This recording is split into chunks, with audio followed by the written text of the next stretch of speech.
जो सरकार में जो विषय चला। खबर चंडीगढ़ से है, जहां हरियाणा कैबिनेट मंत्री मूलचंद शर्मा का बयान सामने आया है। उन्होंने कहा कि जिन परिवारों की आय 1,80,000 से कम है, उन्हें फ्री में विश्वविद्यालय में शिक्षा दी जाएगी। साथ ही यह भी बताया कि बीपीएल परिवारों के बच्चों की पढ़ाई का पूरा खर्च सरकार देगी और कहा कि बच्चों को योग्यता के हिसाब से एडमिशन दिया जाएगा। साथ ही कई अहम बातें भी उनके द्वारा बोली गई।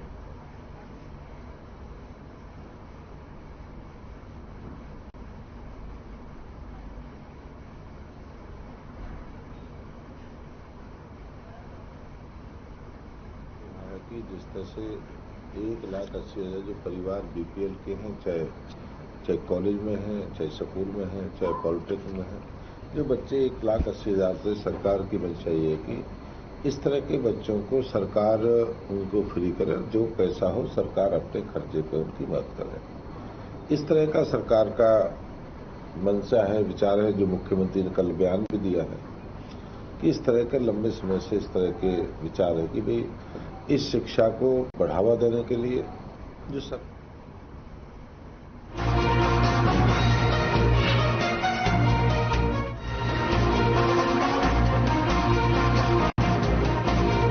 खबर चंडीगढ़ से है, जहां प्रदेश के कृषि मंत्री जेपी दलाल जापान दौरे पर हैं। आपको बता दें कि उन्होंने दूसरे दिन कोची प्रांत के उप गवर्नर इनोए हिरोयुकी से मिले और कोची प्रांत में खेती के लिए इस्तेमाल की जाने वाली तकनीकों की भी जानकारी ली और बताया कि प्रौद्योगिकी हस्तांतरण के जरिए किसानों को भी यह तकनीकी मुहैया करवाने का प्रयास किया जाएगा।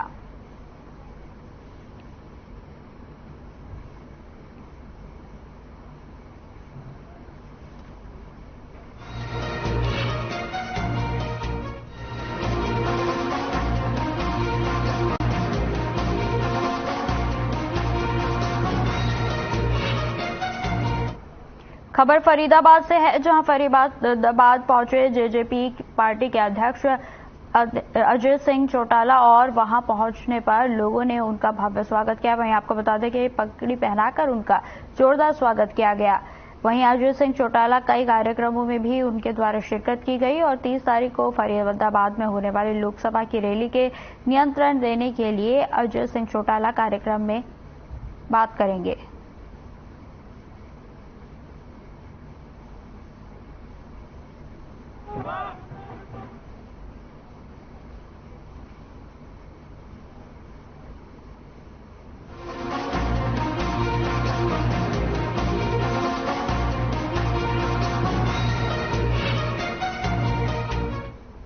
राउज एवेन्यू कोर्ट से बरी होने के बाद विधायक गोपाल कांडा ने दिल्ली स्थित कालका मंदिर देवी में शीश झुकाया। आपको बता दें कि साथ ही उन्होंने कहा कि मुझे न्याय के मंदिर और अपने ईश्वर पर पूरा भरोसा था। इसी विश्वास की बदौलत ही मुझे न्याय मिला है और उन्होंने संघर्ष का साथ देने वाले शुभचिंतकों और समर्थकों का भी आभार व्यक्त किया।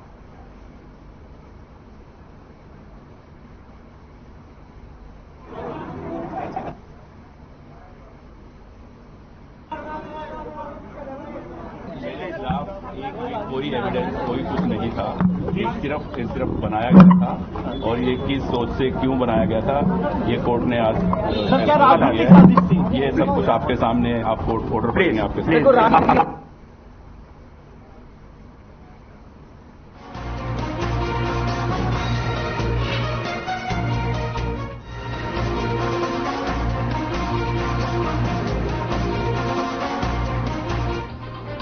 फरीदाबाद से बड़ी खबर, स्वास्थ्य विभाग और प्रिंसिपल आमने सामने। बाढ़ प्रभावितों के लिए दवा लेने पहुंची थी टीम।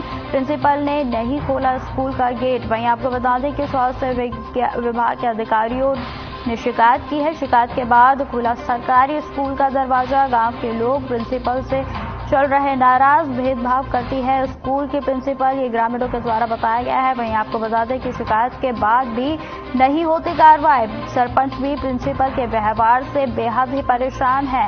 वहीं आपको बता दें कि फरीदाबाद के सरकारी स्कूल का यह पूरा मामला बताया जा रहा है। तो इस वक्त की बड़ी खबर हम आपको बता रहे हैं जो कि फरीदाबाद से सामने आ रही है। स्वास्थ्य विभाग और प्रिंसिपल आमने सामने आ गए हैं। बाढ़ प्रभावितों के लिए दवा लेने के लिए पहुंची थी टीम, लेकिन प्रिंसिपल ने नहीं खोला स्कूल का गेट। स्वास्थ्य विभाग ने अधिकारियों से इसकी शिकायत भी की है, लेकिन शिकायत के बाद भी कोई परिणाम जो है वो निकलकर सामने नहीं आया है। प्रशासन की ओर से भी किसी तरीके की कोई उनके साथ किसी तरीके के कार्रवाई को अंजाम नहीं दिया गया है। वहीं आपको बता दें कि सरपंच भी प्रिंसिपल से उसके व्यवहार से बेहद ही परेशान है।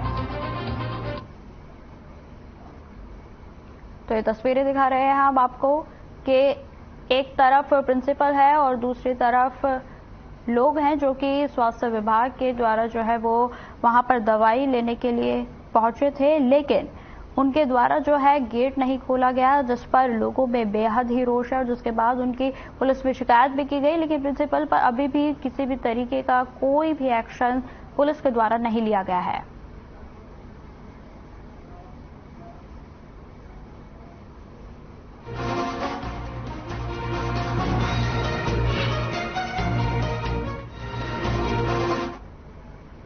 फरीदाबाद के बल्लभगढ़ बस अड्डा चौकी इलाके में गोली चलने से हड़कंप मच गया। एक दो नहीं बल्कि पूरे 18 राउंड की फायरिंग की गई। वहीं आपको बता दें कि जुआ खेलने को लेकर गोलियां चली है। साथ ही गोली के चलते ही मौके पर अफरा तफरी का माहौल बन गया। वहीं सूचना पर पुलिस भी मौके पर पहुंच गई और पुलिस के द्वारा ग्रुप के कई लोगों को हिरासत में लिया गया और मामले की जांच पड़ताल कर रही है कि लाश मिली थी।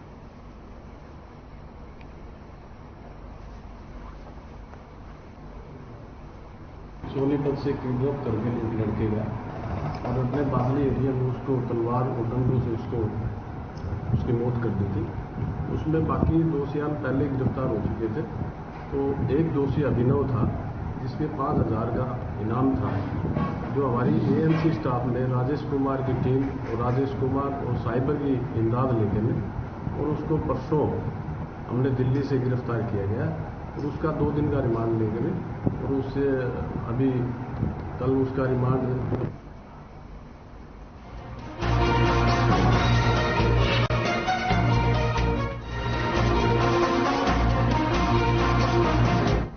खबर फरीदाबाद से है, जहां सीएम फ्लाइंग ने 2 करोड़ से अधिक मूल्य की नकली विदेशी और देसी सिगरेट बरामद कर पुलिस ने मामले को दर्ज कर जांच पड़ताल शुरू कर दी है। दरअसल आपको बता दें कि एक गुप्त सूचना के आधार पर प्लांट नंबर 10 डबुआ पाली रोड फरीदाबाद में निधि तंबाकू कंपनी में अवैध रूप से विदेशी और देशी ब्रांड की सिगरेट बनाई जाती है, जिसकी पैकिंग पर भी वैधानिक चेतावनी नहीं छापी जाती है, जिसके बाद भी सीएम फ्लाइंग ने कार्रवाई की है।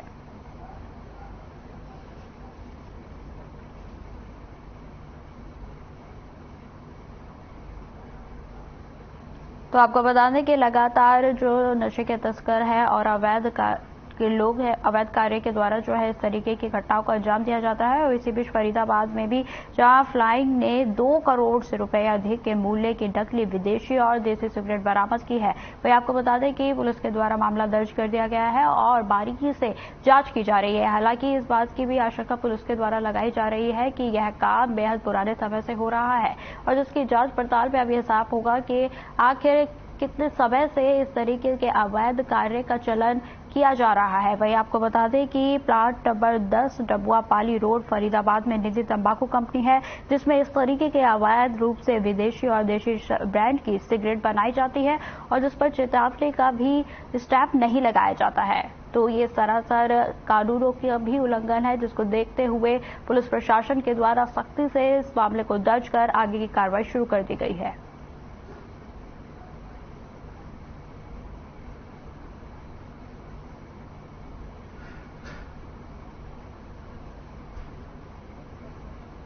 तो आपको बता दें कि लगातार एक तरफ सरकार के द्वारा नशाखोरों पर पकड़ की जा रही है, तो वहीं दूसरी ओर जो है शातिर गिरोह में काम करने वाले ये शातिर टीम बनाकर सदस्य जो है इस तरीके से अवैध प्रक्रियाओं को अंजाम देते हैं, जिसमें कि कंपनी जो है वो निधि तंबाकू कंपनी के नाम से चलाई जा रही थी और जिसमें पूरी तरीके से अवैध रूप से इस सिगरेट का जो है निर्माण किया जाता है, फिर उसकी पैकिंग की जाती है और जिसके बाद आपको बता दें कि कानून का उल्लंघन करते हुए इस पर किसी तरीके का चेतावनी स्टैंप भी नहीं लगाया जाता है।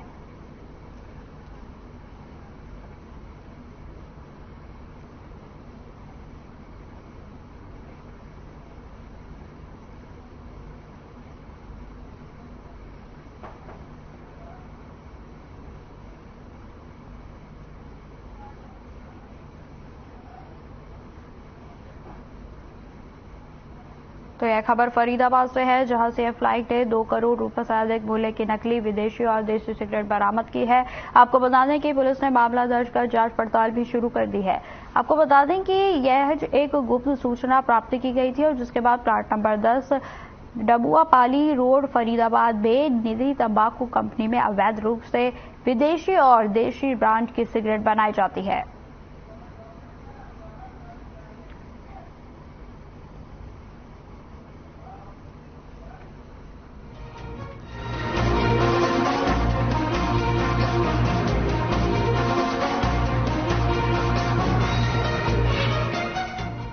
नशे के खिलाफ अम्बाला पुलिस का एक्शन लगातार जारी है। आपको बता दें कि पुलिस ने गुप्त सूचना के आधार पर नाकाबंदी करते हुए अम्बाला छावनी शास्त्री कॉलोनी कट से अमनदीप उर्फ बिल्ला नामक आरोपी को गिरफ्तार किया है, जिसके कब्जे से कमर्शियल क्वांटिटी में नशीले कैप्सूल भी बरामद किए गए हैं, जिसके बाद पुलिस पूरी मामले की जांच पड़ताल में जुट गई है।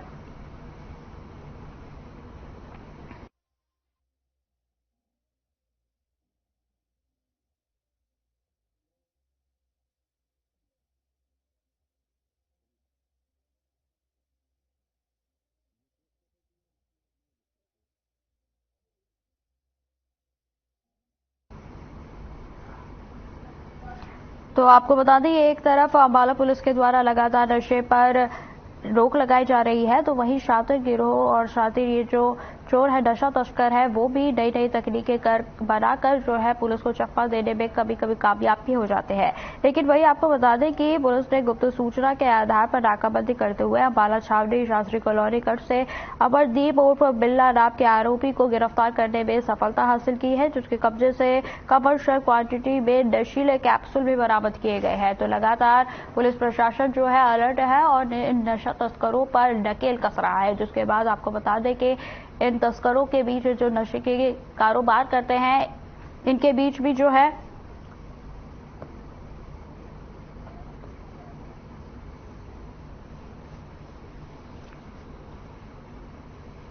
एक एनडीपीएस का कैंपेन चल रहा था जिसको पखवाड़ा कह देते हैं, और उस दौरान हमने काफ़ी नशीले पदार्थ और आरोपियों को गिरफ्तार किया है इसमें। तो उसी की निरंतरता में कल दिनांक 21-22 को एक आदतन शातिर अपराधी है ये, जो जिसके ऊपर ऑलरेडी 10 मुकदमे चल रहे हैं, एक अंडर ट्रायल भी हैं और अंडर इन्वेस्टिगेशन भी हैं। तो ये इसी चीज़ का ही सप्लायर है मेन।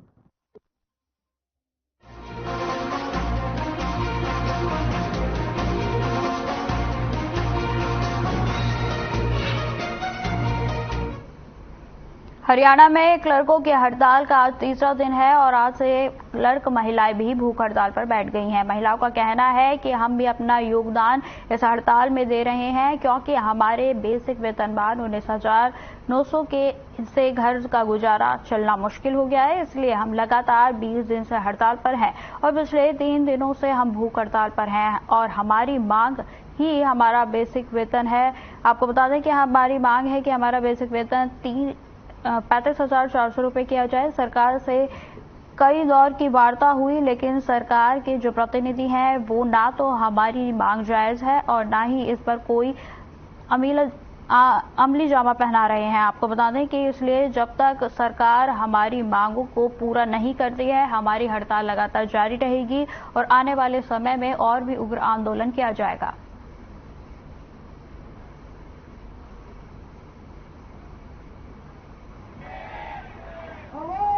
सरकार हमारी मांगों को मानने के लिए तैयार नहीं है। सर आगे से आगे आश्वासन दिए जा रहे हैं, आगे से आगे में टाइम दिया जा रहा है, लेकिन अब तक कोई ठोस कार्रवाई नहीं की गई है।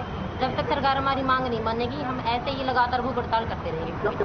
5 जुलाई से शुरू है और आज 20वें दिन में प्रवेश है धरने का। हमारी लगातार धरना सुचारू रूप से चल रहा है और सभ्य तरीके से चला हुआ है। हम सरकार से यही गुजारिश करते हैं कि हमें 19,900 से 35,400 में हमारा जो स्केल है वो तब्दील कर दिया जाए।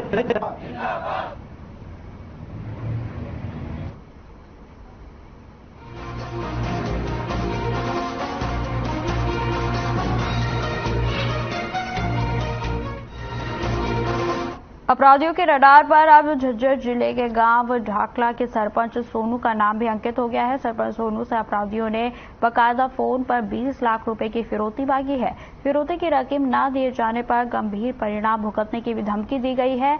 वहीं आपको बता दें कि जैसे ही पुलिस के संज्ञान में मामला आया तो पुलिस ने इस मामले में त्वरित कार्रवाई करते हुए मुख्य आरोपी संदीप को काबू कर लिया और इस पूरे घटनाक्रम में अन्य लोगों के भी शामिल होने की बात एसपी डॉक्टर अर्पित जैन ने कही।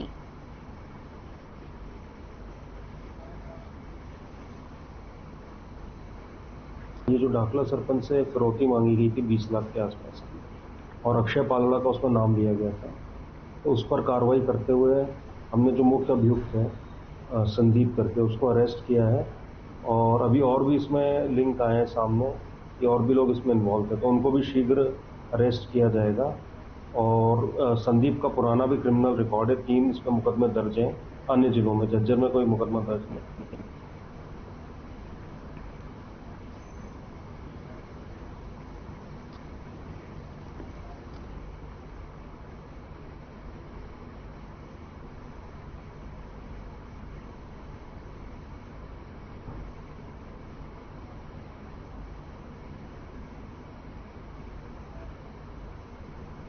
ये जो ढाकला सरपंच से फिरौती मांगी गई थी 20 लाख के आसपास की और अक्षय पालड़ा का उसमें नाम लिया गया था, तो उस पर कार्रवाई करते हुए हमने जो मुख्य अभियुक्त है संदीप करके उसको अरेस्ट किया है और अभी और भी इसमें लिंक आए हैं सामने कि और भी लोग इसमें इन्वॉल्व थे, तो उनको भी शीघ्र अरेस्ट किया जाएगा।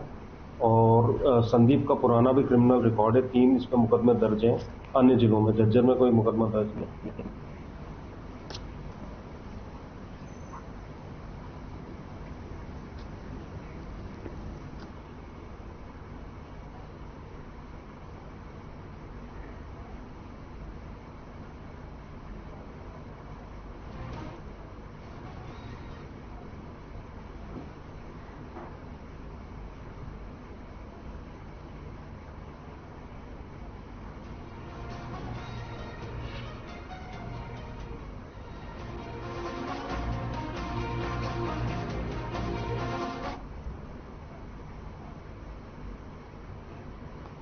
तो आपको बता दें कि अपराधियों के रडार पर अब झज्जर जिले के गांव ढाकला के सरपंच सोनू का भी नाम अंकित हो गया है। सरपंच सोनू अपराधियों ने बकायदा फोन पर 20 लाख रुपए की फिरौती मांगी थी। फिरौती की रकम न दिए जाने पर गंभीर परिणाम भुगतने की भी धमकी दी गई थी।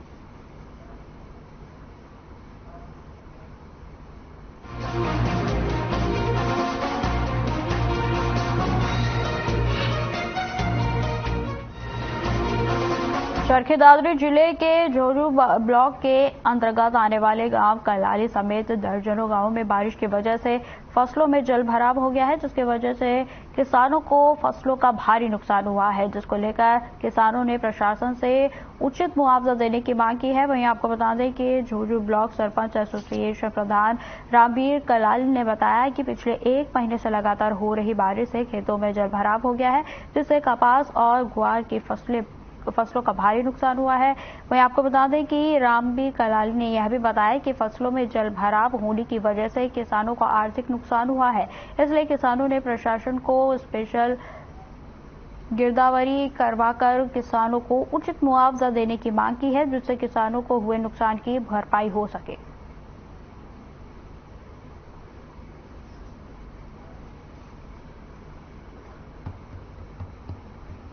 खेत में इसलिए पूछे थे, गांव के सारे जमींदार भी यही, तो भारी बारिश के कारण पूरी फसल बर्बाद हो गई। वो बाजरा हो, ज्वार हो, बाड़ी हो, कुछ भी हो। अब दूर तक एक बार अपना कैमरा दिखाइए, इधर जो आदमपुर का वो जितना भी सामान है वहां तक का बर्बाद हो चुका है, उधर मंडोला तक बर्बाद हो चुका है। तो इस मुआवजे के लिए हम सरकार को आग्रह करना चाहते हैं कि किसानों को की रीढ़ की हड्डी को न तोड़कर इनको उचित मुआवजा दिलवाया जाए और किसान को उसी प्रगति पे लाया जाए जिसपे पहले रहते थे।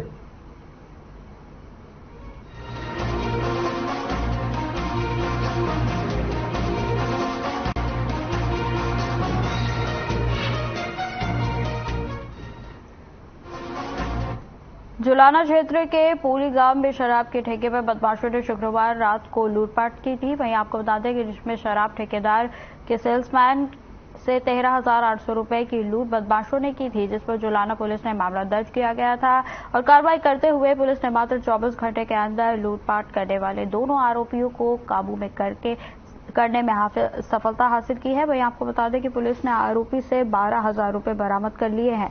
बताया जा रहा है कि दोनों ही आरोपी पोली गांव के रहने वाले हैं।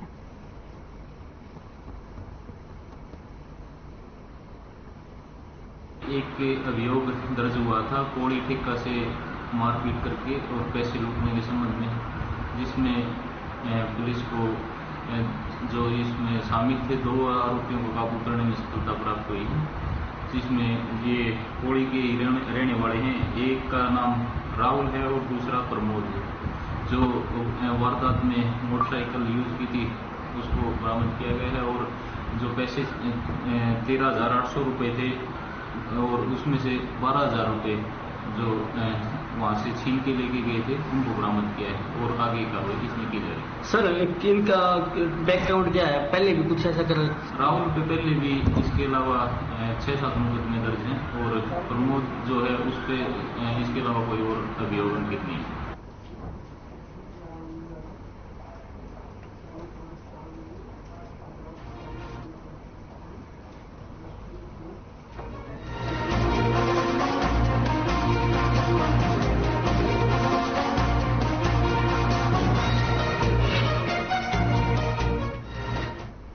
मामला फरीदाबाद का है, जहां पुलिस कस्टडी में एक युवक की मौत होने के बाद इलाके में हड़कंप मचा हुआ है।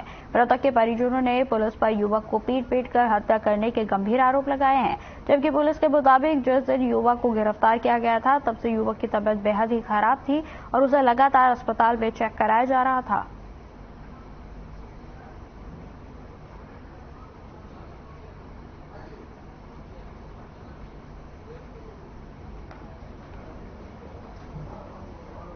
ये हमारे साले लगते हैं, मेरा गांव सेशन है और एक्चुअली जो लड़का मरा है सैकुल, ये बेचारा पुलिस की तैयारी कर रहा था, पढ़ रहा था और ये अभी तक भी इसकी तैयारी कर रही है, क्योंकि अलवर के अंदर जो एकेडमी में पढ़ाई चल रही है वहां पे उसका पूरा ओल्ड डॉक्यूमेंट से इसने BA फाइनल कर रखा है और बड़ा अच्छा तंदुरुस्त था। कुछ साइबर सेल का मुकदमा चल रहा था, पता नहीं कहाँ का लोगों के संग उसको जोड़ा और पुलिस खुद भी कह रही है कि नाजायज है, इसको हम गलत उठा लाए, किसी और के नाम पे हम इसको उठा के लेकर आए। फिर पुलिस ने इसको थाने में दे दिया है। अब पुलिस एहसास कर रही है कि गलत तरीके से उठा लिया। आज तक उन्हें क्रिमिनल मुकदमा है, गाँव में आप इन्फॉर्मेशन कर सकते हैं, थाने लोकल में इन्फॉर्मेशन कर सकते हैं, कोई मुकदमा नहीं है और ना ही आज तक इस लाइन में वो रहा है। लेकिन वो बेचारा पढ़ाई कर रहा था और अभी उसकी 6 महीने पहले शादी हुई है सर। बिल्कुल बहुत अच्छा तंदुरुस्त लड़का था और इन्होंने जो पुलिस ने बेरहमी से उसको पीटा है, पीट के अपनी कस्टडी में हत्या कर दी। हमारे द्वारा FIR नंबर 29 दर्ज की गई थी, उसमें 5 आरोपी गिरफ्तार हुए थे। 5वां आरोपी जो गिरफ्तार हुआ था उसका नाम था शैकुल खान। शैकुल खान जब से हमारी हिरासत में आया तब से काफ़ी बीमार चल रहा था। उसको कई बारी हम 20 को जिस दिन गिरफ्तारी डाली उस दिन भी मेडिकल कराया गया। 21 को भी हमने उसका मेडिकल कराया गया जब उसकी रिमांड ली गई, पुलिस रिमांड ली गई। और 22 को शाम को उसकी तबीयत, उसने सांस कम आने की शिकायत हमें करी, तो उसके बाद हम शाम को भी उसको चेकअप कराने लाए, जिसके बाद डॉक्टरों ने उसका उपचार किया। आज सुबह जब हम उसको देख रहे थे तो दौरान इलाज उसकी तबीयत ज़्यादा बिगड़ गई और उसको फिर हम यहाँ पर लाए, जिसके बाद यहाँ पर डॉक्टरों ने उसे मृत घोषित कर दिया।